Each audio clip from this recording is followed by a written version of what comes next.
수험생 여러분, 안녕하십니까? 이번 시간부터는 실기 모의고사를 좀 해보도록 하겠습니다. 그래서 실기 모의고사편 보시면은 모의고사가 1회부터 5회까지 있단 말이죠. 그리고 그 전에 파일을 다운로드하고 실행하는 방법에 대해서 이렇게 책에 나와 있어요. 그래서 일단 처음에 파일 다운로드 및 실행 방법에 대해서 이야기 드리고 모의고사를 풀까 하는데 모의고사를 제가 또 다 풀어드리면 재미가 없죠. 그래서 일단 제가 1, 3, 5회를 풀어 드리고요. 2, 4회는 여러분들이 직접 해 보세요. 그래서 하다가 안 되면은 질문을 좀 주시기 바랍니다. 저희 구민사 카페 있는 거 아시죠? 예. 그쪽에 질문 주시면은 제가 또 답변을 잘 드리는 걸로 할게요. 자, 먼저 파일 다운로드 및 실행 방법인데요. 여기 구민사 홈페이지 들어오세요. 예. 일단 제가 미리 좀 띄워 놨고요. 그리고 여기 첫 화면 밑에 자료실 그죠? 자, 여기를 누르시고요. 자, 모어 이렇게 누르시고 전산에게 1급 모의고사 있죠? 요걸 누르시기 바랍니다. 자, 요거 누르고 여기 파일을 다운로드 받아요. 자, 모의고사 파일 5회분 있죠? 자, 요거 눌러서 다운 받으시고요. 예, 다 다운로드가 완료됐죠? 그러고 나서 내 컴퓨터 가면은 이제 다운로드가 있어요. 다운로드 그죠? 요걸 눌러 가지고 모의고사 파일 5회분 EX 있죠? 예, 요걸 설치를 하시면 돼요. 예, 설치를 하시면 되는데 그 전에 이제 기존에 있던 파일을 좀 지워야 돼요. 너무 파일이 막 이것저것 있으면 좀 헷갈리니까 기존에 우리 기본 연습했던 그 파일 있죠? 예, 그걸 지우는데요. 자, C 드라이브에 K랩 DB K랩 자, 이거 누릅니다. 그리고 요 파일을요 다 지워요. 우리가 과거에 이제 연습하느라 썼던 파일 있죠? 다 지웁니다. 싹 지우게. 5개. 자, 지웁니다. 자, 삭제하고요.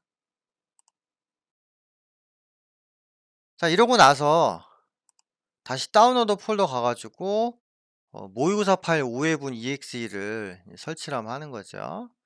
자, 클릭을 하고요.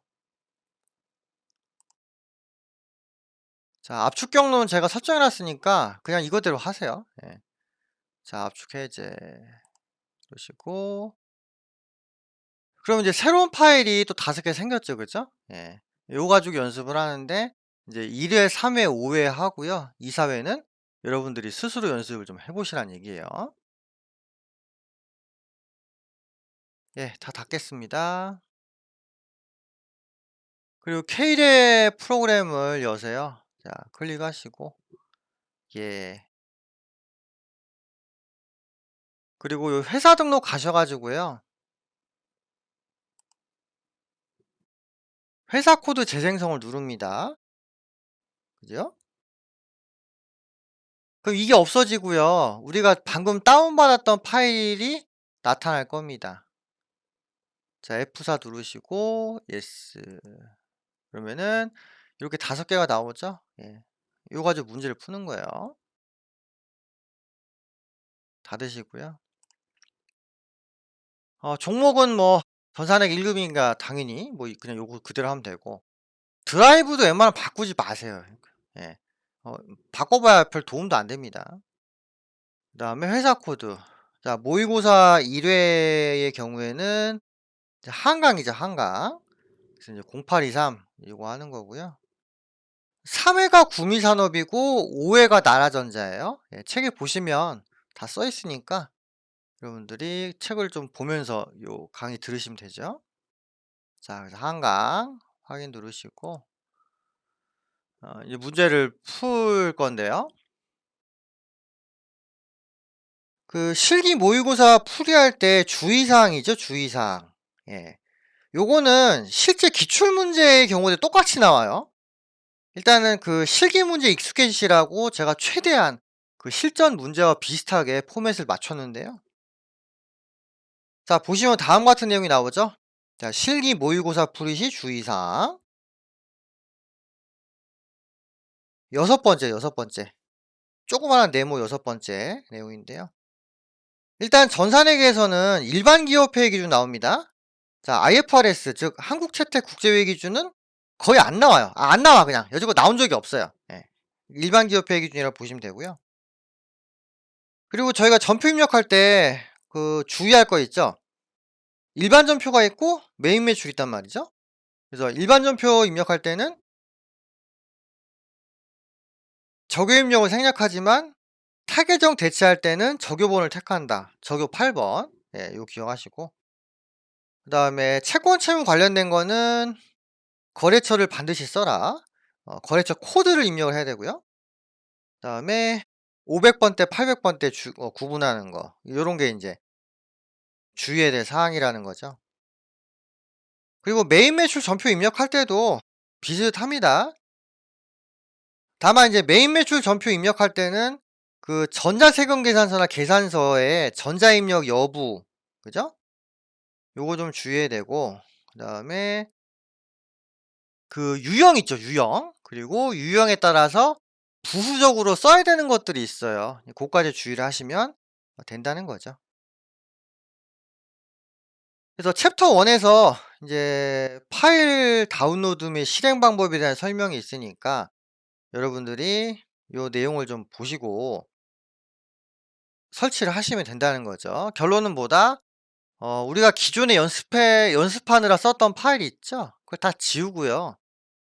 다시 깔어.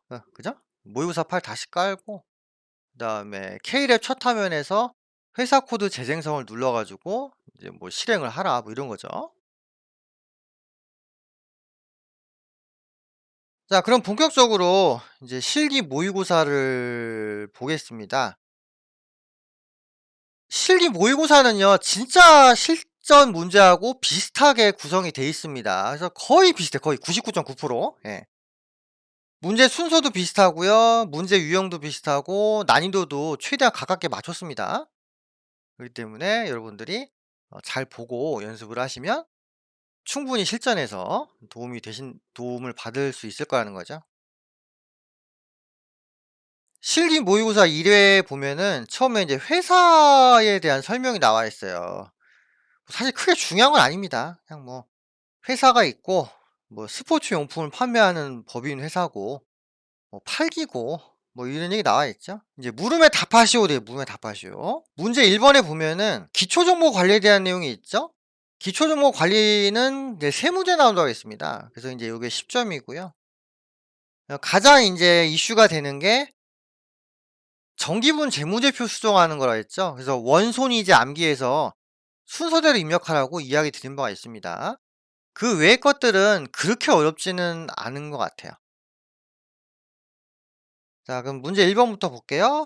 자, 첫 번째. 전자제품 매출을 위해서 한국카드와 신용카드 가맹점 계약을 하였다. 거래처 등록 메뉴에 등록하시오. 이렇게 돼 있죠. 자, 기초정보 관리에서 거래처 등록 누르시고요. 카드니까 신용카드 쪽에 입력을 해야죠. 신용카드 탭을 눌러가지고 요 밑에다 입력하면 됩니다. 자, 코드는 99902. 자, 이렇게 하고요. 거래처가 어디에요? 한국카드 이렇게 돼 있죠. 그 다음에 유형이 매출입니다. 1번 이렇게 하고 가맹점 번호 56400231147 이렇게 돼 있죠. 이렇게 맞춰서 입력을 하시면 돼요. 뭐 기타 다른 사항도 있긴 하지만 문제에서 주어진 것만 딱 입력하시면 됩니다. 불필요하게 막 이것저것 다 입력하실 필요는 없어요. 예. 자, 이렇게 해서 1-1번 문제 풀었죠. 이런 건 맞춰야죠. 예, 이런 걸 틀리기 시작하면은 가면 갈수록 더 힘들어지니까 쉬운 것들은 딱 맞춰 가지고 자신감을 좀 얻으셔야 됩니다. 예. 일단 첫 번째 문제 풀었고요. 자, 그다음에 두 번째 보실게요, 두 번째. 두 번째 보시면 이런 거 있죠. 정기말 거래처별 채권 채무에 대해서 거래처 누락이 발생하였다. 이를 추가 입력하시오. 이렇게 되어 있죠. 요거는 거래처별 초기 2월 메뉴로 가시면 되겠네요. 자, 해당 메뉴를 눌러서 띄우시고요. 자, 외상매출금 클릭해 봅니다. 전체 금액은 2천만 원인데 세부 내역 보니까 500만 원밖에 없네요. 문제 보니까 진도, 그죠? 진도 빠졌네요. 자, 코드 클릭하시고 F2를 눌러요. F2. F2 눌러서 자, 진도 검색합니다. 진도. 나오죠? 금액이 얼마? 1,500. 이렇게 해 주시면 됩니다. 넘어가죠? 그 다음에 단기 차입금인데 여기는 아예 없어요. 문제 보니까 완도가 돼, 완도. 그래서 코드 칸 누르시고 F2 눌러서 완도 칩니다. 완도. 금액이 얼마? 2천만 원. 이렇게 입력하면 딱 맞죠, 그죠? 네. 이렇게 해서 1-2번도 풀었어요. 보이시죠? 예, 넘어가겠습니다. 세 번째인데요. 세 번째가 그 재무제표 수정이죠. 요게 만만치 않다고 했습니다. 그래서 원손이제 이거를 암기하시라고 했고요. 아, 재원손이제. 보니까 원재료 제공품 제품의 기말 재고 이게 이제 빠졌다는 거예요. 그래서 요거를 입력을 해서 정기분 재무제표를 수정을 하라. 이렇게 되어 있죠. 예. 자, 정기분 재무상태표를 누릅니다. 클릭을 해가지고 여기다가 이제 입력을 하는데요. 일단은 원재료가 550인데요. 이게 500이 되죠. 500, 그죠? 그래서 500을 입력합니다. 자, 이렇게 하고요. 제공품이 800으로 써 있는데 900이에요. 900. 900. 자, 여기 입력하고요. 그 다음에 제품이 1550인데 1500 이런 식으로 바꿔 주셔야 되는 거죠.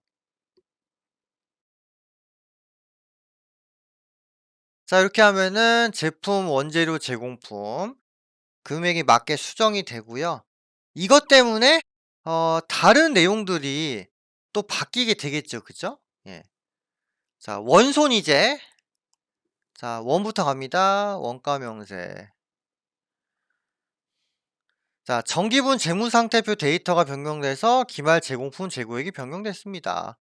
자, 원가 여러분들 공부하셨죠?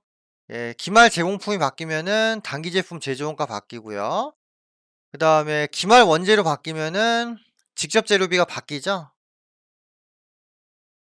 그래서 원재료비 보니까 500으로 이게 바뀌었어. 그러면은 원래 이게 550이었으니까 원재료비가 달라지겠죠. 그죠? 그러면서 이제 기말 제품 재고액이 기말 제공품이 바뀌니까 단기 제품 제조원가가 바뀌겠죠. 그죠? 요 단기 제품 제조원가는 어디로 가요? 이건 손익계산서로 가죠. 그래서 원 다음에 손 갑니다. 손. 자, 손 누르고요. 제품 때 기말 제품이 바뀌어서 매출원가가 바뀔 거란 말이죠. 그래서 확인 눌러주시고 자, 매출원가 봅니다. 기말 제품 재고가 1500으로 지금 바뀌었죠. 근데 문제는 뭐냐? 단기 제품 제조원가는 안 바뀌었단 말이에요. 자, 원가 명세랑 비교해 볼까요? 자, 원가 명세. 원가 명세가 149,509,600이잖아요. 요 금액이 여기로 바로 가야 되죠. 고쳐줍니다. 잠깐만요. 149-509-600 149-509-600이죠? 비교해 봐야겠네. 맞죠? 실제 시험에서 여러분들이 메모를 좀 해 가지고 가셔야 됩니다. 전 지금 컴퓨터로 지금 강의를 하고 있기 때문에 이거 적기가 좀 애매해서 그냥 제가 외워 가지고 했는데, 실제 시험에서는 여러분들이 적어야죠. 왜냐면 외웠다가 잘못 외워 쓰게 되면 틀리니까 딱 맞춰 가지고 보셔야 됩니다. 맞죠? 예. 확인 누르시고. 그럼 매출원가 바뀔 거라고요. 매출원가 바뀌었죠? 그러면 당기순이익이 또 바뀌어요. 그죠? 이게 어디로 간다고요? 이익잉여금 처분기한서로 간다 그랬죠? 원손 2니까. 그러면 잉여금 처분기한서 눌러 가지고 입력해야죠. 자, 보시면 당기순이익이 49899인데 여기는 어 49899. 그럼 이게 자동으로 반영이 됐다는 얘기네. 그죠? 예. 그리고 미처분 이익잉여금이 109-307-250이란 말이죠. 이게 어디로 가야 돼요? 결론적으로 정기분 재무상태표로 가야 됩니다. 그래서 정기분 재무상태표를 보는데 비교해 봐야죠. 자, 보시면은 자, 미처분 잉여금이 109-307-250 그죠? 여기도 보니까 109-307-250 이렇게 돼 있네요. 그럼 이건 고칠 필요가 없네. 그죠? 마지막까지 다 고쳐야 되는 경우들이 있어요. 그렇기 때문에 순서대로 클릭을 하면서 수치가 다 연결이 되는지를 좀 확인하실 필요 있다는 거죠. 그래서 이 정기분 재무지표 수정이 어렵고요. 이게 4점입니다, 4점. 그래서 요거는 어쩔 수 없이 순서를 암기해서 탁탁탁 풀어야 되는 부분들이 있다는 거죠. 예, 이렇게 해서 문제 1번을 마무리했습니다. 그러면 이제 2번 갈게요. 2번. 2번은 일반전표 입력이죠.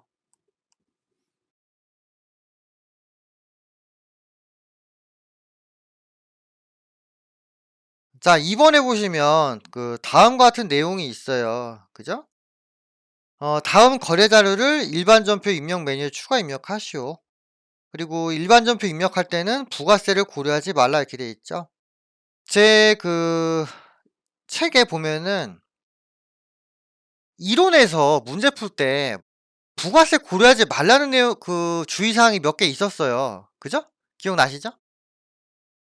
요 일반전표에서는 부가세를 고려하지 않기 때문에 제가 요 내용을 그대로 이론 문제 풀 때 적용을 시킨 겁니다. 그 사실 회계에서는 부가세보다 분괴가 중요하니까 부가세를 고려를 하면 안 되죠. 그래서 일단 기본적인 분괴를 여러분들 보시라고 했고, 그걸 바탕으로 해서 부가세 쪽에서는 부가세를 고려하라 이렇게 얘기를 드렸던 거예요, 이론에서. 그래서 이제 실기를 풀면서 더 명확하게 여러분들이 이해를 이제 하시게 되는 거죠.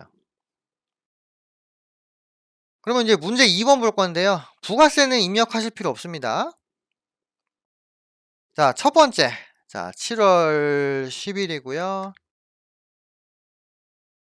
국민은행에서 장기 차입한 운전자금이 만기가 도래해서 이자하고 원금을 당좌수표를 발행해서 상환하였다 이렇게 돼 있어요.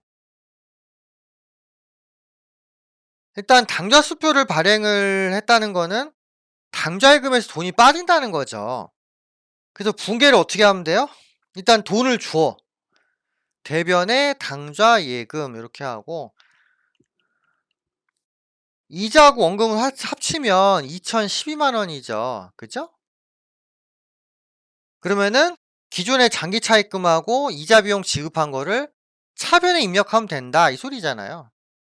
그래서 차변에 장기 차입금 이렇게 하시고요. 거래처 써야죠. 국민은행 이렇게 하시고 금액은 2,000.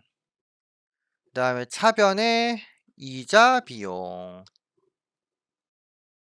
화살표로 이동하시고 이렇게 회계 처리해 주시면은 된다는 거예요.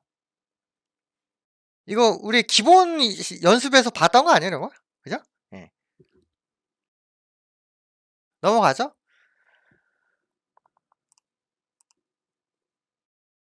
자, 두 번째. 8월 10일 인데요. 매출처인 똑똑 상사로부터 받아 보관 중인 약소금 350만 원을 만기 이전에 거래 은행인 국민은행에 할인을 했죠. 약소금을 할인했어, 할인. 그리고 할인료 뺀 나머지를 보통예금 통장에 입금을 했다. 이렇게 돼 있죠. 그리고 매각 거래로 처리를 하시오. 매각 거래로 처리하라는 거는 매출 채권 처분 손실을 써라 이 소리네요. 받으러움을 은행에 주죠. 자, 대변에 받으러움 하면서 이 어음은 누가 발행한 거예요? 똑똑 상사죠. 금액이 350이고 그 다음에 할인료가 있대. 할인료를 뭐라고 써야 돼요? 매출 채권 처분 손실 이렇게 써야죠. 자, 15만 원이고 나머지 돈 받았죠. 보통 예금에 입금 335만 원 이런 식으로 회계 처리하시면 됩니다. 예, 넘어가겠습니다. 세 번째, 한부자 씨로부터 토지를 2억에 취득하면서 토지 대금은 전액 미지급했고요. 취득세 등 공과금 953만 원은 현금 지출하였다. 이렇게 되어 있어요. 취득세 등 공과금은 토지의 부대 비용에 포함되죠. 그래서 토지의 가격은 2억 953만 원이 됩니다. 요거 유형자산 할 때 제가 설명을 드렸죠. 자, 9월 9일 갈게요. 차변에 토지합니다. 토지. 금액은 2억 953만 원. 이렇게 하시고요. 토지 대금은 미지급했다고 했죠? 그럼 미지급 금이 돼야 되겠네요? 대변에 미지급 금 하면서 상대방이 누구예요? 한부자. 자, 이렇게 하시면 되고. 그 다음에 나머지 대금은 현금이니까 현금. 아, 다시 2억이죠? 953만 원. 네. 이런 식으로 회계 처리하시면 되겠네요. 이 문제의 핵심은 뭐예요? 부대 비용을 토지에 넣어라 이거죠?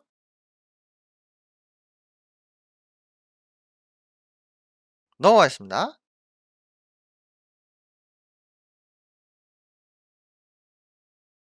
자, 9월 10일인데요. 다음과 같이 8월분 연금 보험료를 이제 보통 예금으로 납부를 하였다. 이렇게 돼 있어요. 그래서 보니까 회사 부담분이 40만 원이고 영업부에 대해서 그리고 생산부에 대해서 60만 원 돼 있네요. 그리고 종업원 부담분은 100만 원. 이건 예수금이겠네요. 그리고 국민연금 보험료 회사 부담분은 세금과 공과로 한다. 이렇게 되어 있습니다. 우리가 알 수 있는 사실은 뭐예요? 보통 예금으로 돈이 나갔다는 거죠. 회사 부담분 40, 60, 종업원 100. 그럼 토탈 얼마예요? 200만 원이죠. 그럼 대변에 보통 예금 200만 원. 돈이 나가니까요. 그 차변에 쭉 쓰면 되는데 회사 부담분은 세금과 공과로 하라고 했으니까 그대로 하면 되고요. 영업부 직원은 800번대 코드, 생산부 직원의 경우 500번대 코드 이렇게 쓰면 되죠? 그래서 세금과 공과 자 800번대 얼마예요? 40만 원이고 그 다음에 차변에 세금과 공과 500번대 코드 60만 원 합니다. 그리고 나머지 종업원 부담분은 예수금으로 회계 처리하면 되죠. 예. 제가 예전에도 누누이 말씀드렸는데 차변, 대변을 막 억지로 외우시지 말라고 했습니다.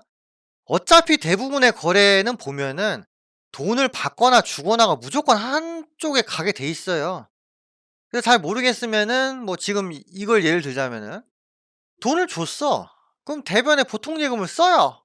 그럼 나머지 것들은 다 차변으로 가면 되잖아요. 이렇게 이해를 하시는 게 좋다는 겁니다. 이거를 뭐 억지로 차변에 세금과 공과 대변에 보통 예금 이렇게 외우시지 말라고요. 예. 그렇게 외우면은 헷갈려서 다 틀려. 아시겠죠? 자, 그다음에 다섯 번째 보요, 다섯 번째.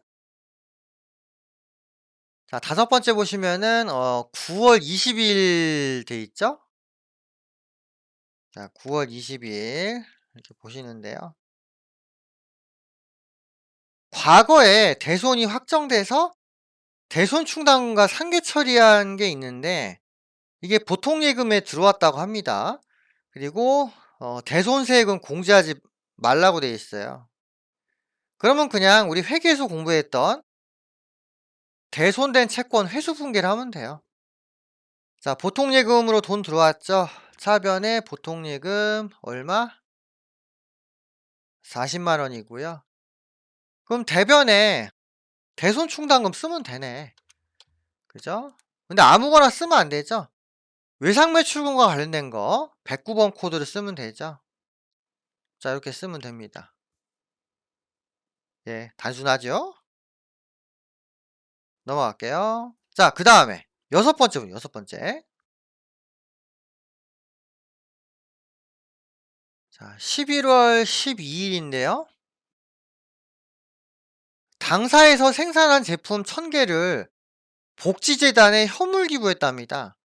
그 회사가 상대방한테 제품을 준 거죠. 그럼 대변에 제품 하고요.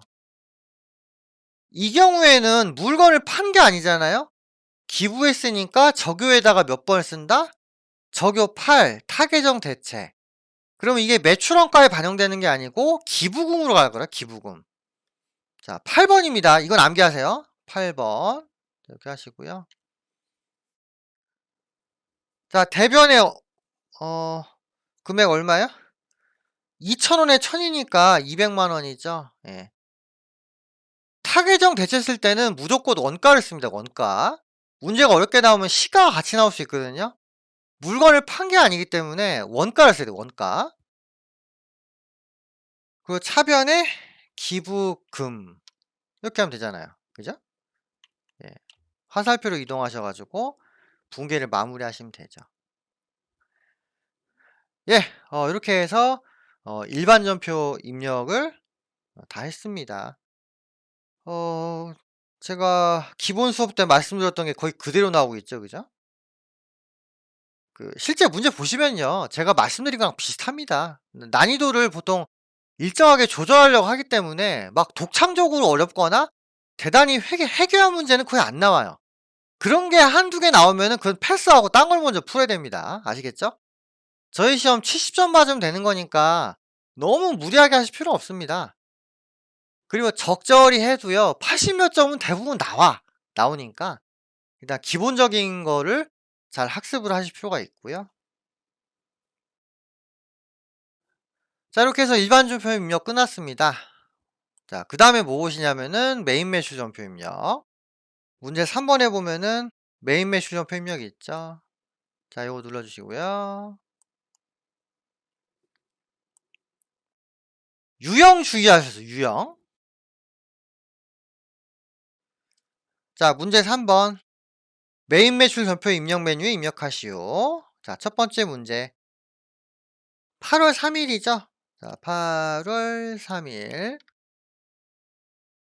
미토리 CO의 제품 500개를 직수출했다.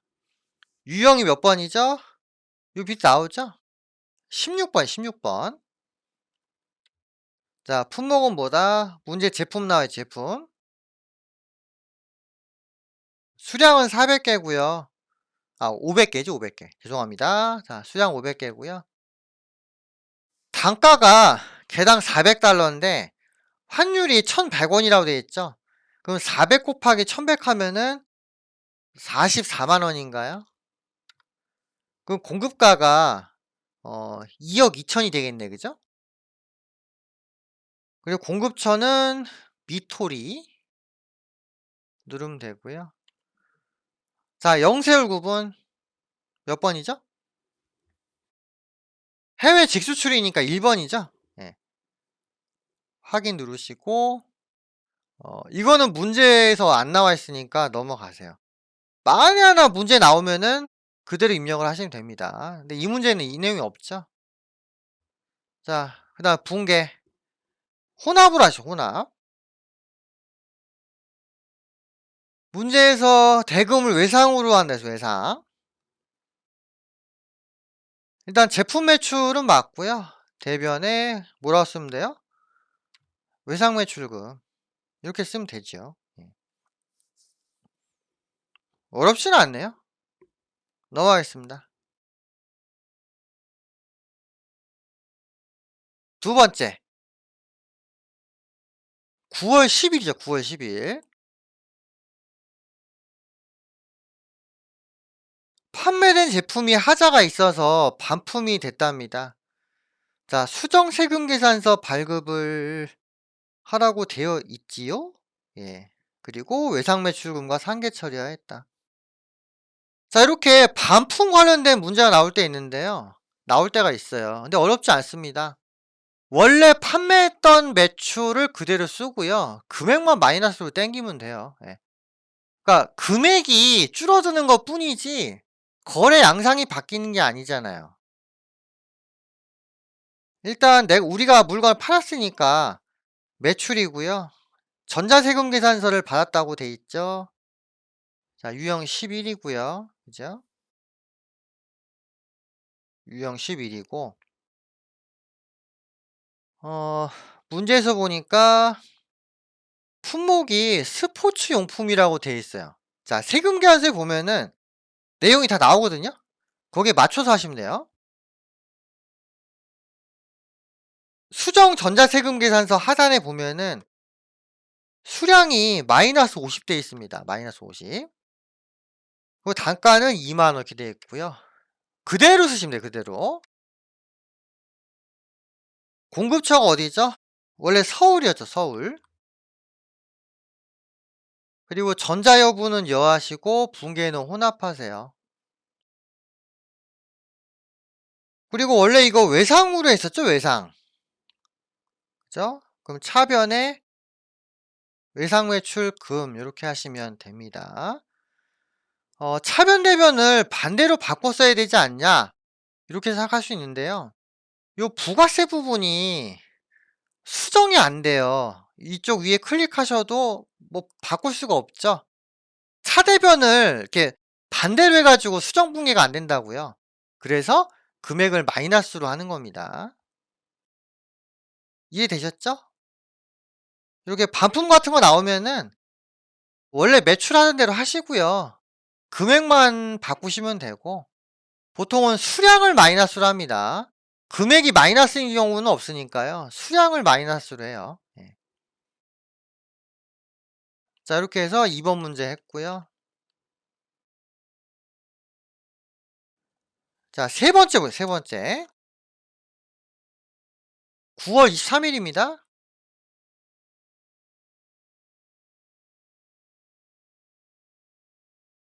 생일을 맞이한 공장 직원에게 지급할 선물 세트를 110만 원에 구입을 했고요. 전자세금 계산서를 수취하고 대금은 당좌수표를 발행했답니다. 공장 직원한테 지급할 선물 세트면은 이거 복리후생비죠. 그 요거는 부가세 공제가 돼요. 그리고 세금 계산서를 받았으니까 유형이 뭐가 되죠? 50일 과세가 되죠. 그래서 50일 이렇게 해주시고 품목은 뭐예요? 뭐 선물 세트 이렇게 하면 되죠. 공급가가 100일까요? 110일까요? 부가세 포함 110이니까 공급가액은 100만 원이죠. 예, 요것도 혼동하시면 안 됩니다. 부가세 별도냐 포함이냐에 따라서 또 금액이 바뀌잖아요. 그죠? 그리고 공급 처명은 다모아,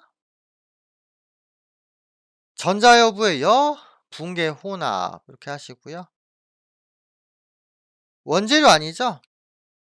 복리후생비인데 제조원가 복리후생비입니다. 그래서 511번 하시면 되고요. 그다음에 대금은 당좌 수표 발행이니까 대변의 당좌 예금. 예, 이렇게 붕괴를 하시면 되겠지요. 예, 넘어가도록 하겠습니다.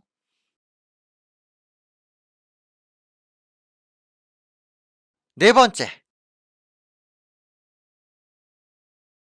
10월 17일이고요. 대표이사의 자택에서 사용할 목적으로 냉난방기를 330만 원에 구입을 했고요.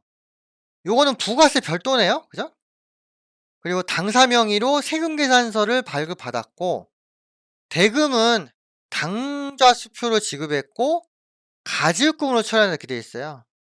대표이사가 쓰는 거면은 업무와 무관한 거죠.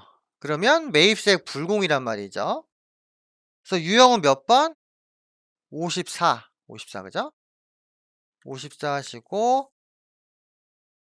품목은 냉난방기 이렇게 하시면 되죠. 공급가액 330 이렇게 하시고 상대방한테 산 거니까 전자마트 이렇게 하시고요. 전자여부의 여죠, 여 하시고 불공사유 사업과 직접 관련 없는 매출, 지출 그렇잖아요. 대표이사가 개인적으로 쓰는 거는 사업과 관련이 없죠. 자, 2번 해 주시고요.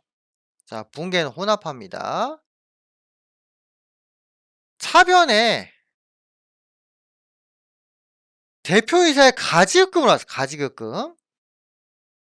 그럼 차변에 가지급금 이렇게 되죠. 그리고 거래처를 혹시 대표이사가 있나를 한번 볼게요. 대표이사. 대표이사가 없죠? 그럼 넘어갑니다.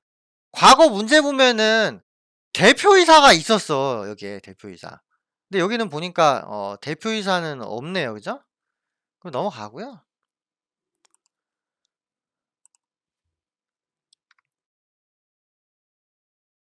그다음에 어 차변에 대변에 당좌 수표를 지급했으니까 당좌 예금 예, 이런 식으로 회계 처리를 하시면 됩니다. 이게 문제 패턴이 두 가지가 있거든요. 첫 번째는 이 거래처에 대표이사 명칭을 쓰는 경우가 있어요. 아니 예전 문제에는 대표이사 치니까 딱 나오는 게 또 있었어. 예. 그래서 원래는 요 가지금 명칭 거래처 바꿔주는 게 좋은데요. 일단 거래처에는 대표이사가 없었어요. 그러니까 그냥 넘어가는 거고요. 그리고 인제 없으면은 그냥 넘어가는 뭐 이런 거. 두 가지 타입이 있으니까 좀 주의하시기 바랍니다. 첫 번째는 가지급금에 거래처를 입력하는 경우 별도로. 두 번째는 그냥 넘어가는 경우. 두 가지가 있는데 넘어가는 것 같아요, 이번 거는. 답에도 보면은 넘어가잖아요. 그죠? 그래서 매입세액 불공제 부분을 여러분들이 좀 숙지를 하시기 바랍니다. 이거 좀 암기를 하셔야지 풀 수가 있어요. 예. 자, 그다음 가시고요.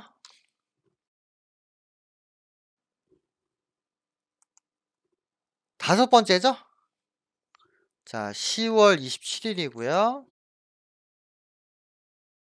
비사업자인 개인 이슬비 씨에게 제품을 판매하고 대금은 전액 현금으로 수취하고 다음과 같이 현금 영수증을 발행하였다. 이렇게 돼 있어요. 현금 영수증을 발행했으니까 매출 유형 중에서 뭐겠어요? 22 현과죠, 현과. 예, 현과고요. 공급가액이 22만 원이거든요. 22만 원. 공급 대가가 22만 원이고요. 그래서 품목은 일단 제품이라고 쓰면 돼요. 제품. 그리고 이제 총 받은 금액이 22만 원인데 부가세가 포함되어 있으니까 22만 원을 다 입력을 하시면은 자동으로 분리가 되죠.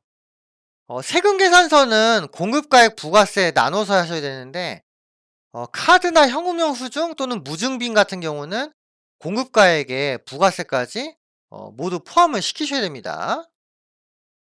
그래서 엔터를 딱 치면은 공급가 20, 부가세 2만 이렇게 되어 있는 거죠. 그리고 공급 처명은 이슬비 자 이렇게 하시면 되고 전자요부에 여 할 필요 없죠? 예. 이건 세금 계산서가 아니니까 그 전자요부 체크 없습니다. 자 분계는 혼합이고요. 문제 보니까 전액 현금이에요, 현금. 그럼 차변에 현금 22만 원. 예, 요런 식으로 이제 하시면 되겠죠? 예. 여기는 이제 현금 영수증을 끊어 주니까 유형을 이제 바꿔 쓴다는 걸 좀 주의를 해 주시기 바라고요.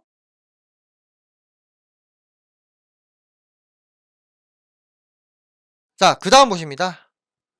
자, 6 번이죠. 자, 12월 10 일인데요.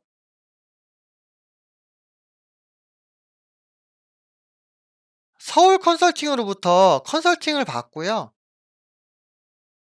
수수료 50만 원을 줬어요. 그리고 전자세금 계좌 받았고요. 그럼 유형이 51 이겠네요. 51 그죠? 그리고 기존에 계약금이 있었다니까 선급금을 제해 주면 되겠네요. 그죠? 그래서 품목은 경영 컨설팅 이렇게 하시고 자 공급가 50 그죠? 공급 처명이 어디에요? 서울 컨설팅 이렇게 하시고 전자여부의 여, 분계는 혼합하시고 원재료 아니죠? 문제에서 수수료라고 했으니까 수수료 비용으로 하는 게 무난할 것 같고요. 그다음에 공장에 대한 거예요, 공장. 그럼 500번 대 하시면 되고 그다음에 선급금 없애야 되죠. 대변에 선급금 10만 원 이렇게 하시고 나머지에 대해서는 현금 지급 이렇게 분계를 하시면 되겠다. 예, 이렇게 해서 메인 매출 전표 입력도 다 마무리가 됐네요. 풀어보시니까 어때요? 무난한 수준이죠? 그래도 막상 합격률을 보면은 그렇게 높은 편이 아닙니다. 예. 그거는 좀 주의를 해 주시고요.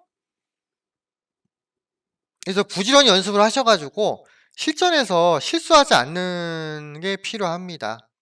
공부할 땐 알아도요. 시험장 가면 마음이 떨려서 또는 혼동이 와 가지고 틀린 경우가 많으니까 주의하시고요. 자 이렇게 해서 메인 매출 끝냈습니다.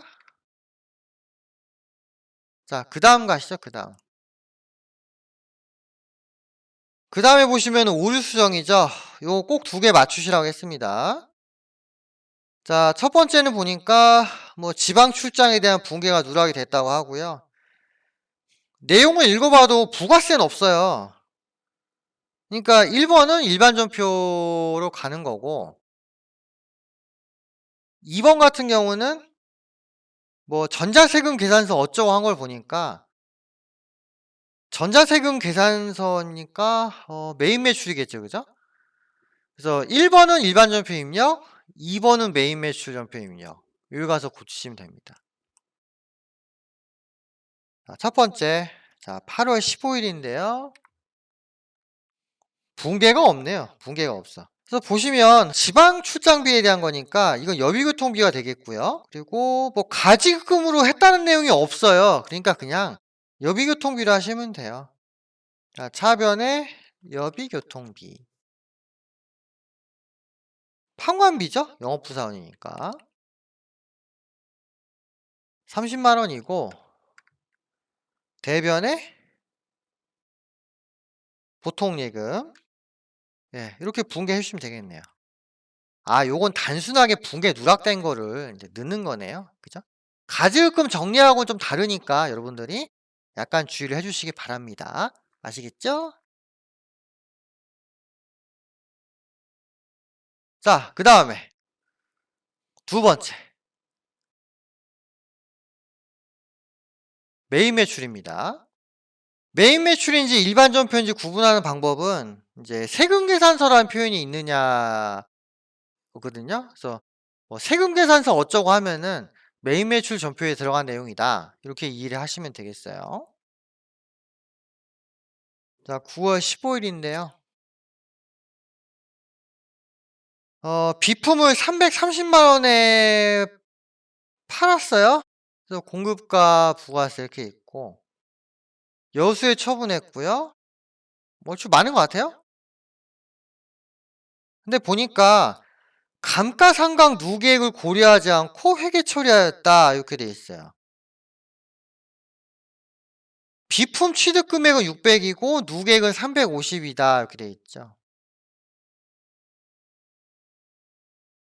여기 보니까 유형자산 처분 손실 같은데 차변이면 그죠? 손실이죠. 원래 누계획 하나 있어야 되잖아. 그죠? 없죠. 누계획을 넣으란 얘기예요. 그럼 어떻게 하면 돼요? 처분 손실 금액을 지웁니다. 안 지워지면요. 1로 하세요. 1. 자, 1 해봐 1. 아, 아니다. 여기다 덮어씌우기 하면 되겠네. 자, 차변에다가 감가상각 누계획을 씁니다. 비품에 대한 거죠. 요게 얼마예요? 350이고요. 현금 받은 게 330이래요. 그래서 대조해 보니까 차변 금액이 50만 원 더 크죠?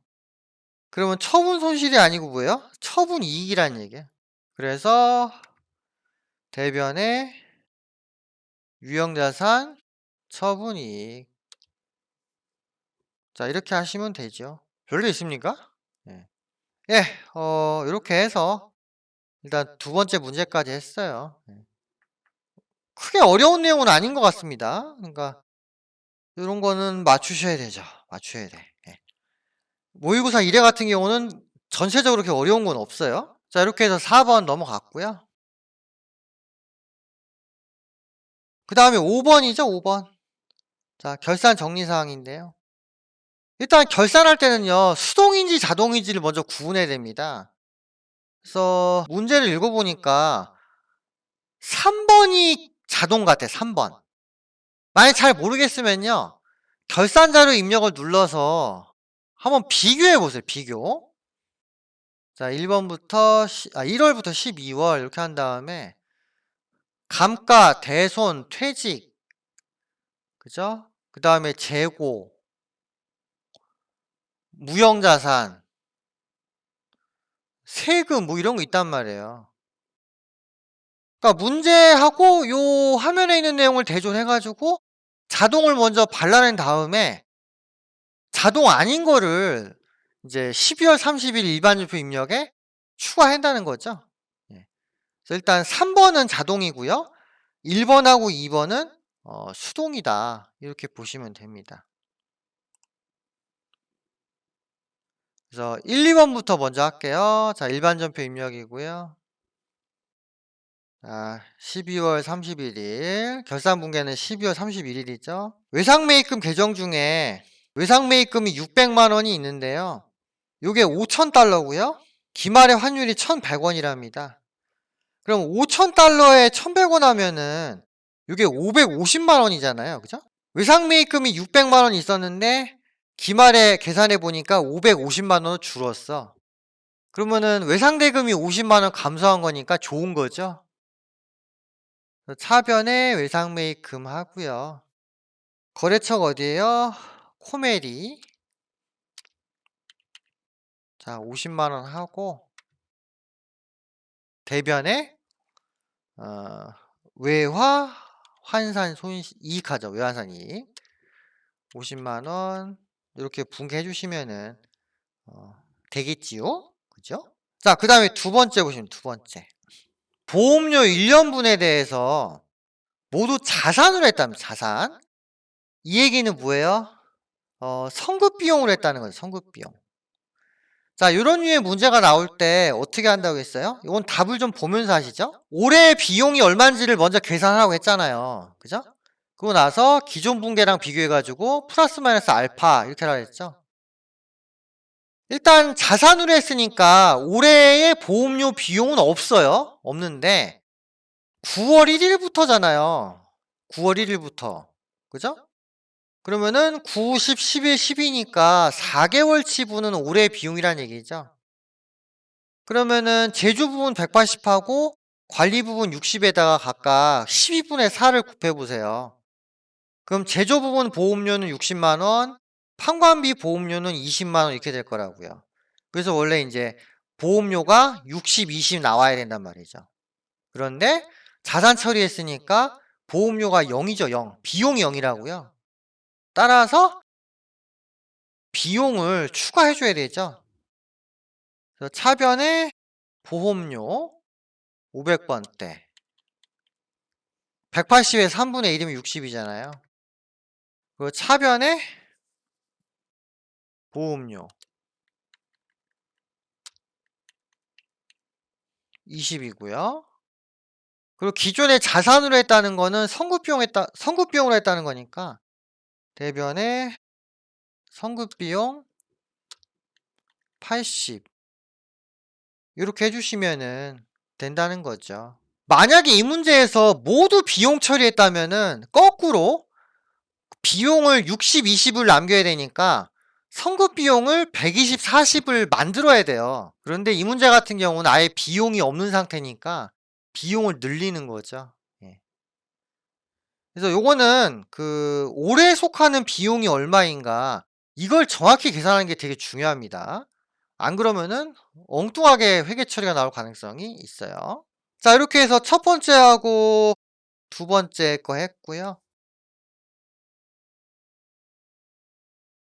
자, 세 번째 갑니다. 세 번째. 자, 결산자료 입력. 자, 1 월부터 12 월이죠. 퇴직급여 충당금 설정을 하고 돼 있네.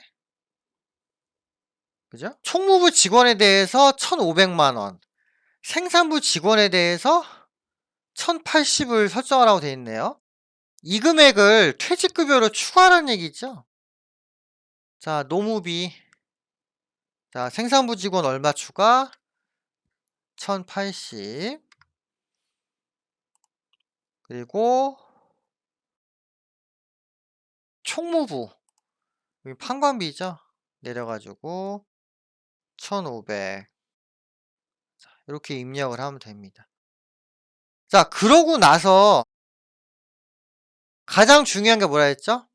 전표 추가라고 했죠? 자, 요걸 눌러서 추가를 하십니다. 이거는 여러 번 누르는 거 아니라고 했어요. 여러 번 누르면은 최종적인 거 하나만 남고요. 다 지워집니다. 예. 자, 이렇게 해서 결산 분결 다 했고요. 일반적으로는 여기서 끝나요. 근데 만약에 이익이여금 처분계산서를 작성하라고 만약 문제가 나오면은 어디까지 해야 되냐면요. 이익이여금 처분계산서 가가지고 여기다가 뭘 또 입력하는 게 있는데 그거는 전산액 1급에선 거의 안 나오고요. 거의 세무 2급에서 나와요. 세무 2급에서. 그거는 세무 2급 쪽에서 하죠. 예. 그리고 제가 한번 설명은 드린 바가 있는데 아마 좀 잊어버리셨을 거예요. 넘어가실게요, 그거는. 예. 자, 이렇게 해서 결산까지 다 했습니다.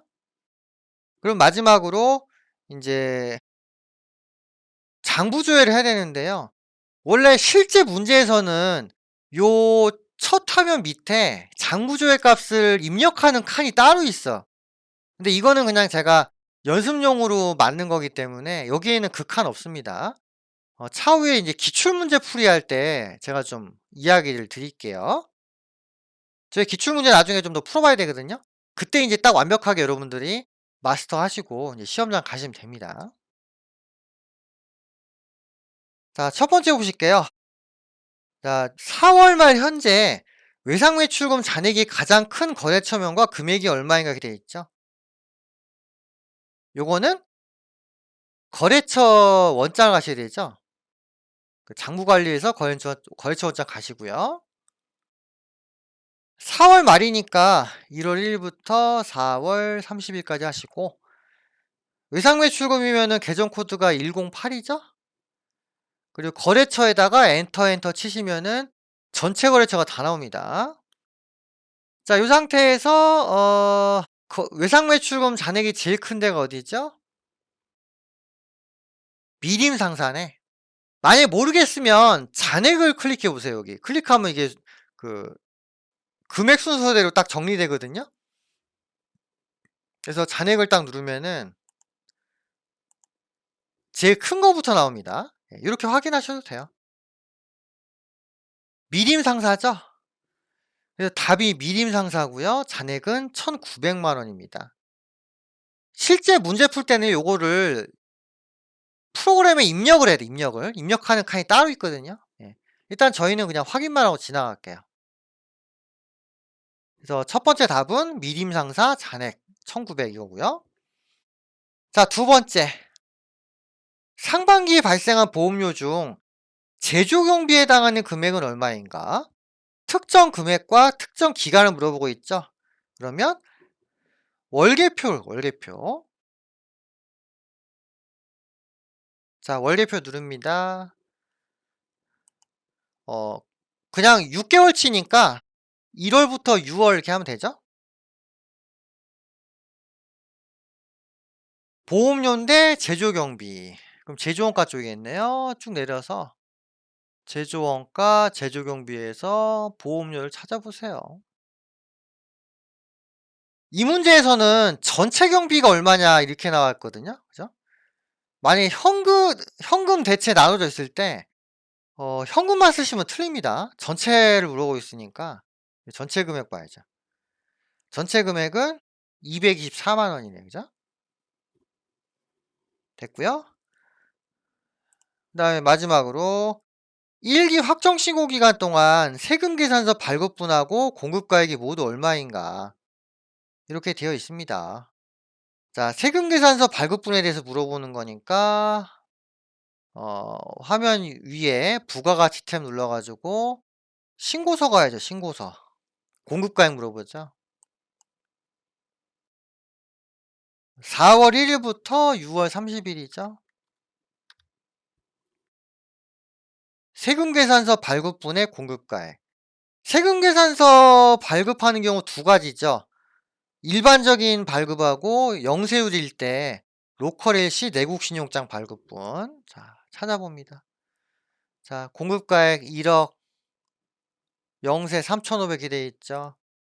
이런 거 풀 때 세액이 얼마냐, 공급가액이 얼마냐 구분 잘 하셔야 됩니다. 공급가액을 물어보고 있으니까 1억 3,500이 되겠지요. 그죠? 또 이것도 실수하면 1억만 쓸 수 있는데 밑에 것까지 확인을 하셔야 됩니다. 그래서 답은 1억 3,500 이렇게 되네요. 예, 이렇게 해서 실기 문제를 다 풀어봤습니다. 여기다가 이제 객관식 문제 덧붙이면은 딱 기출문제 되는 거고요. 그리고 기출문제에서는 그 객관식 문제하고 장부조의 내용을 입력하는 칸이 따로 있어요. 예, 이제 그 차이만 빼면은 거의 똑같다고 보시면 돼요. 그러니까 여러분들이 실기 모의고사를 연습을 좀 열심히 하셔가지고 실수 없이 문제를 푸시면 좋을 것 같습니다. 예, 이렇게 해서 제가 1회는 풀어드렸고요. 2회는 여러분들이 각자 해보세요. 아시겠죠? 그럼 다음 시간에는 실기 모의고사 3회를 하도록 하겠습니다. 수고하셨고요. 다음 강의 때 뵙도록 하겠습니다.